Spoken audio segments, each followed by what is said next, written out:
А вот и то, ради чего я начинал эту серию роликов. Block Tales глава 3. Она мне очень сильно нравится, но если вы не видели две прошлые главы, рекомендую их посмотреть. Начало главы происходит точно так же, как во второй главе. Мы идем в Roblox HQ. Я уже чувствую себя так, как будто я работаю на него, постоянно выполняя его поручения. А Шедлесский стал чувствовать себя лучше. Уже может стоять. Потерял свои шикарные волосы, правда. А что он нам говорит? В общем, после ответа на вопрос, что произошло с мэром, он понимает, что остается мало времени и надо спешить, пока они не добрались до мечей. А вот кто это они, пока что он нам не сказал. В общем, отправляемся в особняк Теламона за Ghost Walker. Он является ссылкой на старый Плейс, тот самый особняк, что был сделан Шедлески, а Теламон его второй аккаунт. Но судя по будущим диалогам, в данной вселенной они разные персонажи. В особняк можно добраться на поезде, а самолет теперь не вариант? Или разработчики собираются добавлять новый вид транспорта каждую главу, что будет находиться рядом с главным городом? Ну, судя по данному скрину, да. Время отправляться. По спидрану заходим в поезд и, игнорируя всех NPC, стоп, а почему у Пати Нуба нет лица? А ладно, времени нет, уходим спать. Иржан, вставай, салам алейкум. Наш поезд был атакован бандитами. Тут их два вида. Дефолтные, что просто наносят большой урон, а также те, что сами по себе огромные. Так еще могут увеличиваться. Но они даже менее опасны, потому что пропускают часть ходов. Можно игнорировать большую броню из-за огня и яда. Ну и еще противники сказки, что является полной копиркой этих противников с первой главы, просто с другим скином. Добираемся до первого вагона и неожиданно мы видим нубов и нубадора. Пока он управляет поездом, эти двое устраняют проблему в виде бандитов. Сначала Красный думает, что мы одни из них, но Синяя напоминает ему, что Шедлеский знает нас лично. И да, я не оговорился, как часто это делаю. У Синей женский пол. В нашу комнату резко заглядывают другие бандиты. Так что нам нужно объединиться с нубами против бандитов, забыв о прошлых разногласиях.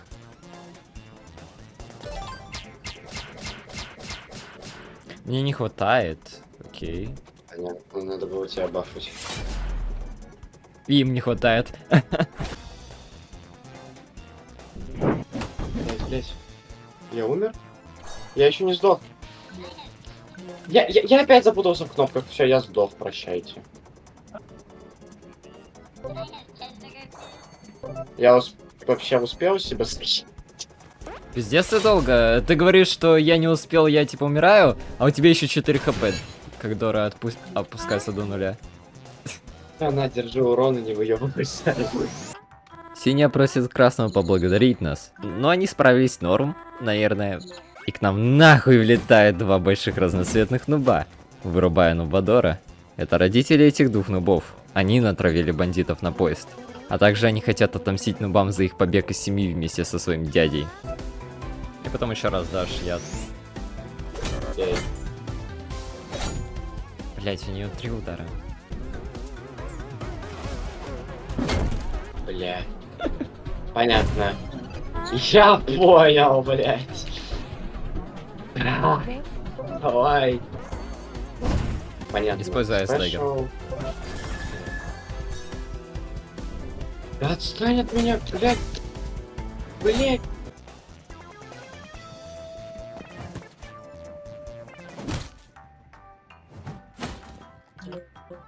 Ну, Бадор извиняется за все проблемы, что он причинял нам до этого. А я все еще помню свое первое поражение из-за тебя, сука. Ему казалось, что мы доставляем проблем детям. Вот и решил преподать нам урок. Он не знал о всей ситуации Шедлески. А что про фиолетового и зеленого нуба? Они были ужасными родителями. Они хотели повести своих детей в криминал, гнались за Нубадором. Он, кстати, работает сразу за Лучадором и инженером. И с этого момента, проходя в первый раз, я уже понял, что эта глава будет классная. Нам уже дали интересный босс-файт, а также лучше раскрыли персонажей из прошлых глав. И слабеньких противников их превратили в персонажей с интересной предысторией, уже завлекая внимание игрока. После короткого отдыха мы прибываем на место назначения – Спуквиль. По пути на кладбище нас догоняют нубы, благодарят и обещают нам помогать в битвах, когда их зовут с помощью новой карточки. Кстати, да. Король мог стать твоим тиммейтом только после релиза этой главы. При первом прохождении я вообще не знал, что можно его призвать. Поэтому для большинства игроков именно этот момент в поезде и был первым появлением NPC в твоей команде. Еще Грейфер появится как союзник в следующей главе. прошлый раз я сказал теорию, что мы возьмем его душу для битвы, как сделали это с королем. Но увидев карточку нубов, снова я понял, что мы просто должны будем встретиться с ним в Территопулис после его излечения, как мне кажется. Теперь в свою прошлую теорию я не сильно верю. Идя на кладбище, мы встречаемся с зомби. Они являются базовыми противниками, еще легче, чем бандиты. Одна рогатка и все проблемы решены, потому что у них нет брони. Еще рекомендую взять антиап, что поможет убивать их за один ход. Правда, палец будет болеть, так как надо сжать как ненормальный. Быстренько добираемся до особняка, потому что всем похуй на убийство множества болванчиков, и мы добираемся до него. Нас приветствует Батлер. Он кратко рассказывает про особняк, что мы все равно скипнем. Но все же он сказал что-то важное, что за ним не надо идти. А задание игры говорит обратное. Но перед следованием за Батлером нужно поговорить с Кёко, что тут как раз таки стоит. Она хочет узнать про наши прошлые похождения. После нашего краткого пересказа, что занимает немного меньше времени, чем мой прошлый видос, всего лишь на 17 минут. Она признает, что мы более храбрые приключенец, чем она. Но все же она не уверена, в норме ли мы после всей истории с Грифером. После нашего честного ответа, она советует держаться подобным приключенцам рядом. Вы же помните, что она написала в письме своей сестре? Она ее пытается найти, уезжая при этом. И история повторяется. Кёко нашла человека, что является объектом для подражания. И не хочет его потерять, как это произошло с Кальпса. Кёко это, конечно, все нравилось изначально. Быть одиноким путником, быть наедине с природой. Но спустя время она поняла, что быть одинокой не очень хороший вариант.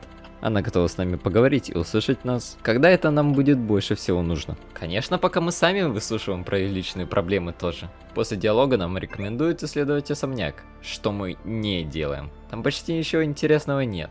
Так что идем за Батлером и попадаем в параллельную версию особняка. Появляются новые монстры на нашем пути. Да блять, я второго атакую. Сука. Ули... Пиздец. Он хочет меня атаковать. Он хочет тебя атаковать. Нихуя! Сделаю вот так. Ты видел его имя? Не хочу. Бегай даже сверху. думать. Ну ладно. Находим шефа данной кухни, и это тот самый волшебник из Блэкрок. Он не рад нашему появлению, все еще помнит ту алую бутылку. Но нам нужен Гостволкер для самого Шедлески, и шеф теперь не против нам помочь. Только он охраняется внизу. Мастер Теламон нанял там телохранителя. Волшебник хочет нас испытать, поэтому заключая сделку, мы даем ингредиенты, а он нам зелье, что поможет проскользнуть мимо этого ужасающего создания. Теламон Шадлецкий. Подожди, who is the creator of this Telamon? Questions number 2. What sword is Ghostwalker?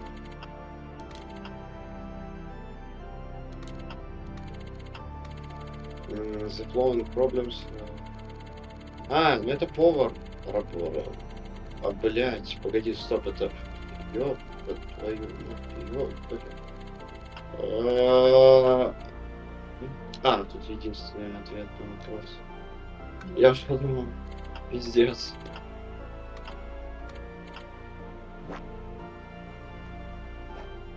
Блять, за мной скелет пришел. Окей, погнали.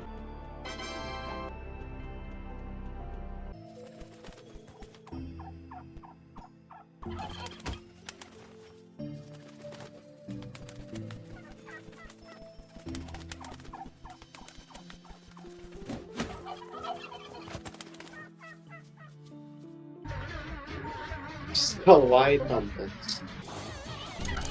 Хуй ты спи. При поиске последнего ингредиента мы встречаем Терри, что не рад людям, одевшимся на Хэллоуин, хоть это и призраки. У меня больше вопросов к Терри с каждой головой. Почему он нас преследует, нас ему обучает и появляется в самых странных местах, при этом делая странные вещи. И теперь он находится с нами в параллельной реальности, хоть и просто приехал сюда на отпуск. Нам еще представится возможность узнать пингвина лучше в будущих главах. Но теперь я буду за ним следить лучше, а не он за мной, как это было в начале.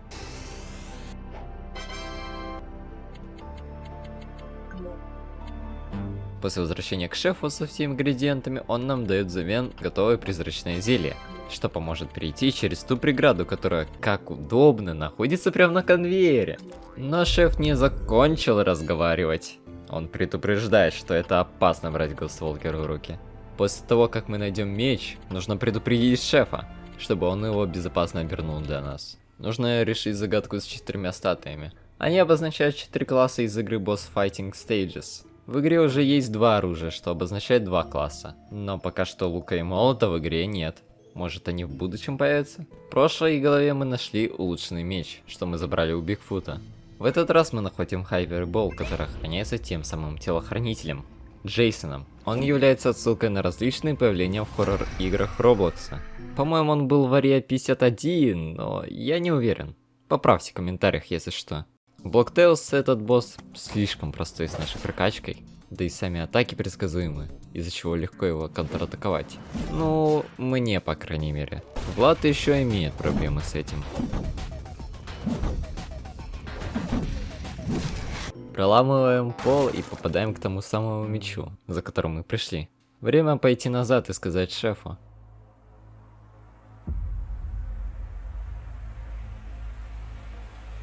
Леон, что ты творишь?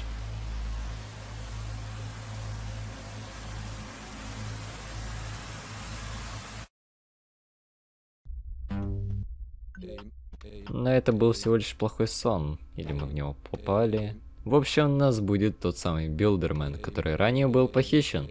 Теперь мы тут вместе, внутри этого меча. Но у Билдермена есть план. Нам нужно очистить нашу душу. Люди именно с такой душой могут безопасно брать этот меч в руку. Все окружение выполнено в пиксельной стилистике, что выглядит чужеродно для Роблокса. Обычно миры созданы из простых фигур, а не плоских текстур, что смотрят в сторону камеры. Проходим в лобби, так скажем. Наше первое задание — поддаться алчности. Ты не можешь не чувствовать неизвестное желание касания. Ты поддаешься. Мир создается вокруг тебя. И в этой части головы слишком много текстур, из-за чего они не хотели прогружаться. Так что если чего-то не хватает, вините временные файлы Роблокса. После их удаления загрузка ассетов начала работать стабильно. Но это я сделал после записи этой главы. Блять.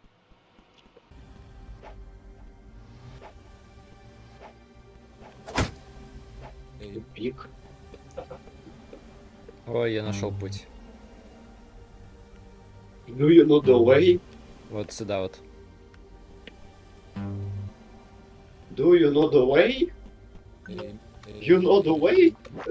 Спустя некоторое время блуждания по лабиринту, мы находим гору Тиксов. Билдермен говорит, чтобы мы все это забрали, ведь нужно оставлять деньги на будущее. Он сам копил себе на компьютер, и без данных заначек Роблокса мы не увидели бы.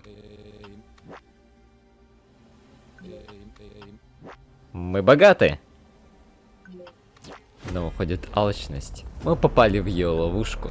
Лишь ты положишь денег в открытом месте, так сразу все захотят их забрать. Идеальная ловушка. Мы поддались алчности, но теперь она сражается против нас. Я думал, мы друзья!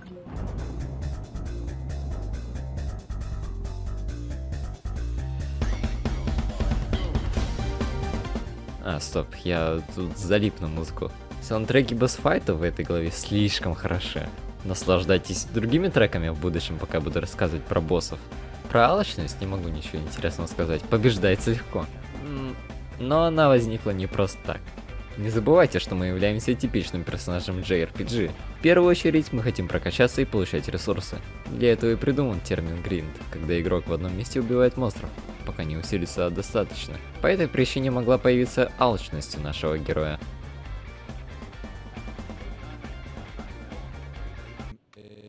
После победы Билдермен заметил, что эмоции внутри нас нечисты. Это будет больно, но нам нужно с ними сразиться, как мы это сделали с алчностью. Возвращаемся в лобби.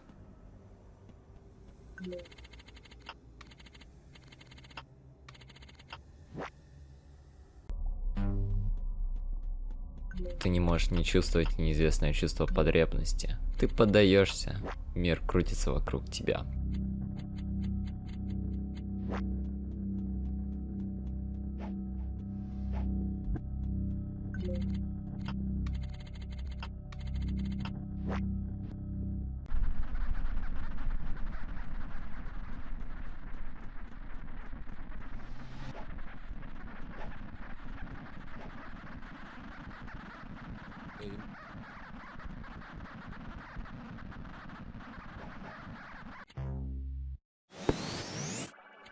Ты батлишься с кем-то?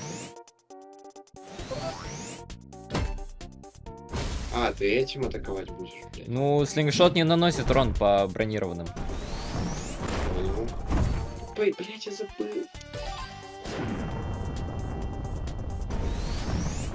А, ну все, можем ставить ФК. Просто иди, да, сейчас. Defend.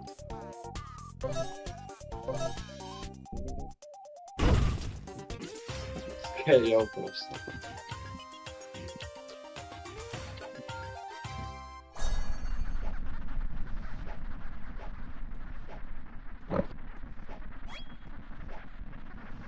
Блять. Ёбаные восклицательные ёбаные знаки. Помогайте.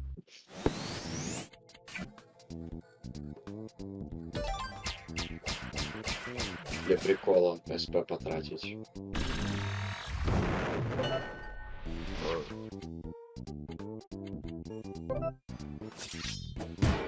Даже не попал, блядь.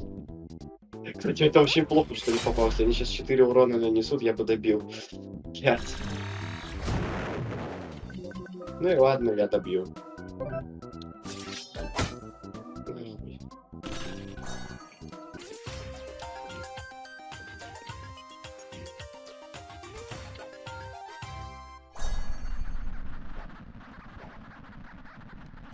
Блять, что-то как.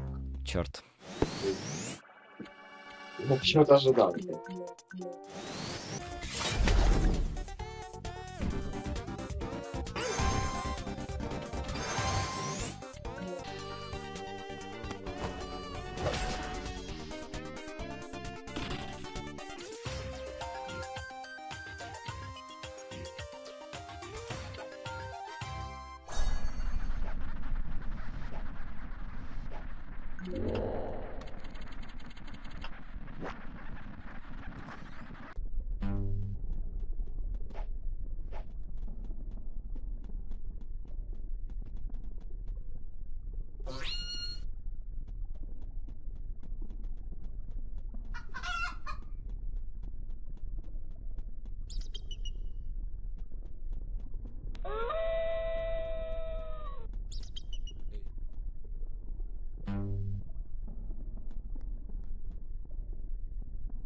После прохождения через странный путь мы попадаем в очередную пустоту. Билдермену интересно, как мы себя чувствуем. Скучаем ли мы по кому-то? По семье, по друзьям, по учителям, по соседям, по родственникам, по будущему, по счастью, по звуку радости. Появляется еще одна эмоция – одиночество.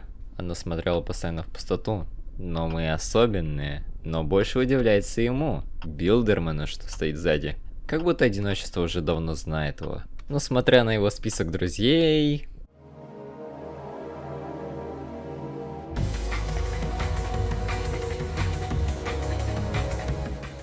Наверняка она возникла из-за перемещения во времени. Мы потеряли доступ к своим знакомым, которым мы знаем и помним. Поэтому мы и чувствуем одиночество, хоть и окружены новыми для нас людьми. Или может наш персонаж ощущает, что они пусты? Они же буквально NPC. С, дай бог, 3 строчками диалогов. Этих NPC, кстати, изображают биты в виде глаз на заднем фоне, что следят за каждым нашим движением, при этом игнорируя тех нубов, что уже давно живут в этом мире.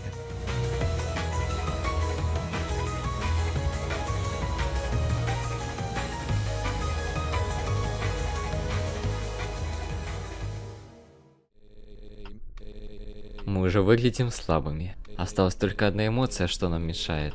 Дорога до конца уже коротка. Возвращаемся в лобби. Ты не можешь не чувствовать неизвестное чувство страха. Ты поддаешься. Мир оборачивается вокруг тебя.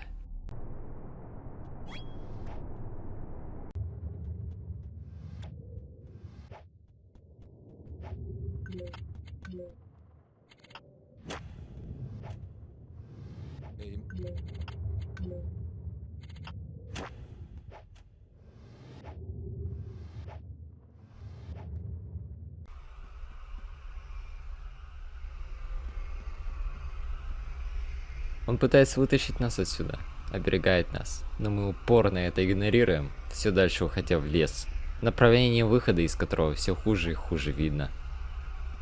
Она использует тебя, ты должен очнуться. Другие пытались спасти тебя, но ты не замечал это через ее лжи. Я знаю, что ты слишком слаб против нее. Оставь меня живым, просто иди по пути. Иди направо, пока не поздно. Молю.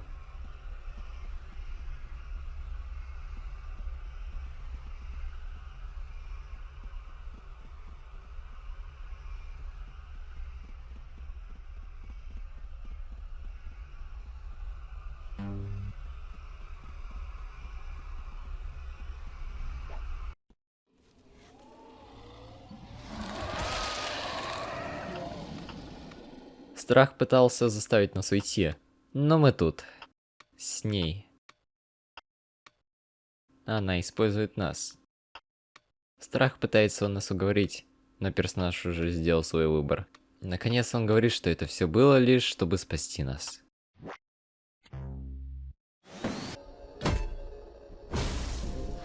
И Роблокс во время битвы опять насрал. Я буквально не видел атаку.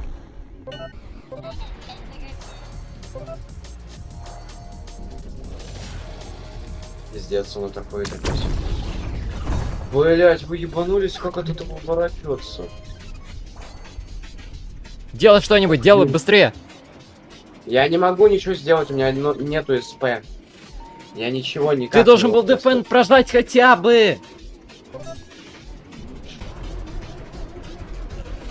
Сражайся за меня.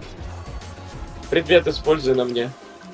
Влад на последнем издыхании поднимает меня, и мне пришлось самому справиться с этим. Я чуть не поддался панике, но тут босс решил сначала заспавнить тиммейта, которого я ваншотнул.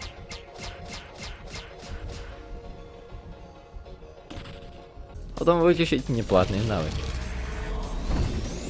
А рогатка бесплатная. Таким образом, он пропустил 2 хода.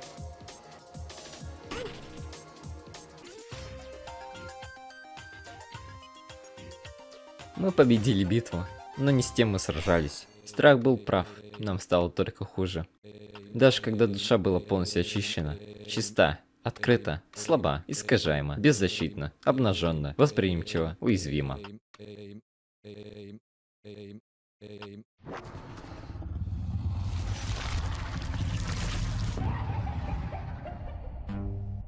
Как наивно. Возвращаемся в лобби.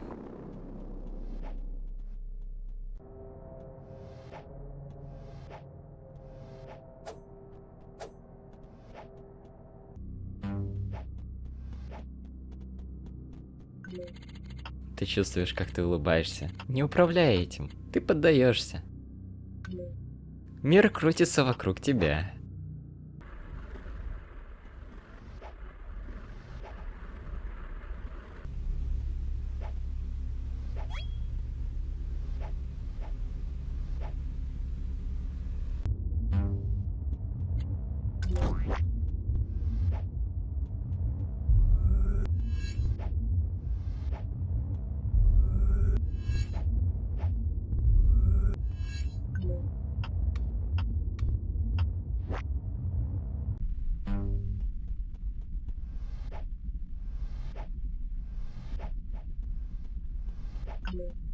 Вот мы и встречаемся с ней.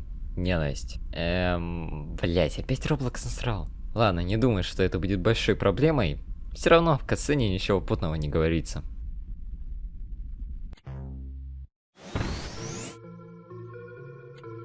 Босс-файт имеет одну особенную атаку. Когда ненависть готовится к атаке, нужно стоять призраком на 1 ход, так как на нас летит 60 урона, ну или 120 на харте. Это пережить невозможно. Больше 60 хп у одного человека не может быть. А что по основным атакам? Есть летящие шары, что мы уже видели 2 раза. Мы уже научили уклоняться. Но вот другая атака, хоть и похожа на атаку прошлого босса, но все же уклоняться сложно на них обоих. Но в свое время я изучил атаки этого босса полностью. А Влад отлежался всю битву, как это и было в прошлый раз на страхе. Мой билд, кстати, не был готов к одной единице брони. Рогатка не может пробить босса, но может убить призываемых прислужников, которые называются явлением. После победы ненависть не умирает, как другие эмоции. Хоть и под нашим контролем, она останется с нами. После всего этого мы просыпаемся на том же месте. Нас встречают Терри, Джерри и шеф. Для пингвинов все обошлось испугом, и они отправляются в Roblox HQ. И когда шеф собирается нам помочь с мечом, мы берем его в руки. Наша душа на самом деле была очищена.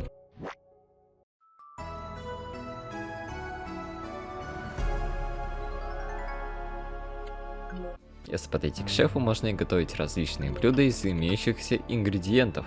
Но мы пришли сюда не за этим. Хотелось бы узнать, как он попал сюда. Ну, если ты готов выслушать. После того, как ты грубо разгромил кухню Блэкрок, эта странная синяя штука появилась, загрязняя землей весь великолепный пол. Я сказал этой штуке покинуть помещение. В королевстве Блэкрок высочайшие стандарты. И ну... Это чувствовалось нереальным, как будто я дрейфовал через космос, не понимая в какую сторону, в никуда. Это был конец? Это было то, как я... Но тогда свет, как ничто другое, ослепило меня. Я почувствовал руку, что схватила меня. Не бойся, твое время еще не пришло. Это беспечно одаренному быть таким. Все же есть люди, которым нужны твои дыры. Идем, дорогой шеф. Это было то, что я слышал. Мне дали второй шанс. Почему? Я так и не понял. Эта глава для меня стала приятным сюрпризом. Такое неожиданное раскрытие прошлых моментов и качественное создание новых вызвало у меня очень много эмоций. Мне всегда нравились хорроры. А тут так неожиданно начинается психологический хоррор после всей этой тематики ностальгии по старым хоррор-плейсам в Roblox. В сюжете раскрывается психология игроков. Да и сам по себе интересен для прохождения. Ты не знаешь, что произойдет потом. Раскрываются различные персонажи, что нуждались в этом. Надеюсь, что 4 глава будет с таким же качеством. Кстати, она выйдет 17 мая по 6 июня. Точной даты нет. Но когда она выйдет, ждите на той же неделе стрим выходные, как я буду проходить ее с Владом. Возможно, даже возьмем 2 подписчиков в пати, но это не точно. Здесь был Кодет, впервые произношу это имя на канале. Удачи!